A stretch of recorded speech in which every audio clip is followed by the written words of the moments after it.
Ömer Çiçekçi, Halil Yavuzer,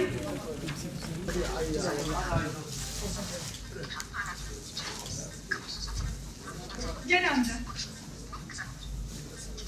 Çocukları yerine al. 18'den küçük müydü çocukların? O zaman en sona mı bırakalım? Fatma Demir gelsin amca öyle. 169. 174.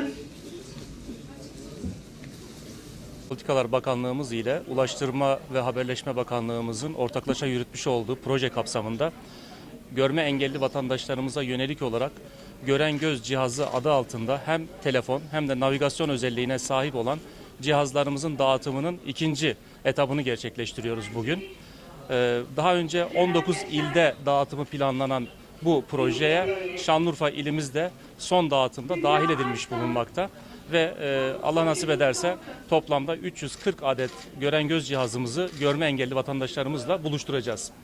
Bu cihazlarımızdan ilk etapta 124, bugün de 100 tanesini dağıtmış bulunuyoruz. 340 sayısını buluncaya kadar bütün cihazlarımızı engellilerimize ulaştırmayı hedefliyoruz. Amacımız Şanlıurfa ilinde görme engelli olan vatandaşlarımızın gözlerine bir nebze olsun yardımcı olabilmek, onların gitmek istedikleri noktalara, ulaşmak istedikleri noktalara ulaşılabilirlik projelerimiz kapsamında ulaşmalarını sağlamak, arkadaşlarıyla olan iletişimlerini daha üst seviyeye çıkartabilmek ve bir nebze olsun onların hayatlarını kolaylaştırmayı hedefliyoruz. Gören göz cihazlarımız bugüne kadar 5000 vatandaşımıza, Türkiye genelinde 5000 vatandaşımıza ulaştırıldı. Hem navigasyon özelliği hem de cep telefonu özelliği boyutuyla dünyada ilk defa tasarlanan bir uygulama ve tamamen yerli Türk mühendisleri tarafından gerçekleştirilmiş olan bir uygulama. Şanlıurfa'nın bütünü navigasyon olarak buraya yüklenmiş pozisyonda ve görme engelli vatandaşlarımıza sesli ve yine dokunmatik ekran vasıtasıyla gitmek istedikleri, ulaşmak istedikleri noktaları çok rahatlıkla bulmalarına yardımcı olacak olan bir cihaz.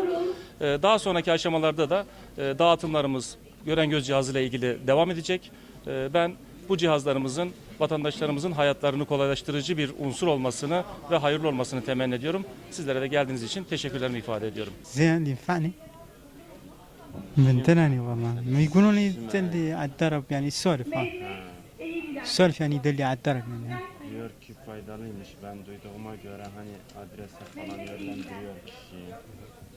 Böyle hissediyor tabii ki hani bir rehber gibi bir şeydir yani. تنقول مثلا بدي اروح على زيارة اقول ياردن جوزة يقول لي على ياردن Misal yakın köy falan gideceğim zaman veya belli bir yere gideceğim zaman söylersen oraya yönlendiriyormuş. O da duyduğunu yani öyle. Tabii daha cihazı يعني واحد بتجلي قال لي قال لي تنقول يدليك على الدرب يعني بسبب لا حسين الأحمد ها قال اردوغان طالع لكم تليفونات قال يعني يجديك على الدرب يعني ما يحتاج أحد يقودك قال الصوم ما تروح بحساب ساكتك هو يسولف وقت قدامك مي قدامك قنار يقول لك Allah Allah. يقول حسين الأحمد قال يعني من درى Köyden biri demiş ki ben bu cihazın daha önce kullanışını gördüm. Hani önüne engel çıksa bile uyarıda bulunuyormuş. يوم قال أنا Böyle كيف hissediyor, çok faydalı. Razı olsun. Güzel bir yani güzel bir şey. Gören göz her şey yüklenmiş içine. Çok güzel olur yani görmeyenler için. Tamam, bakayım.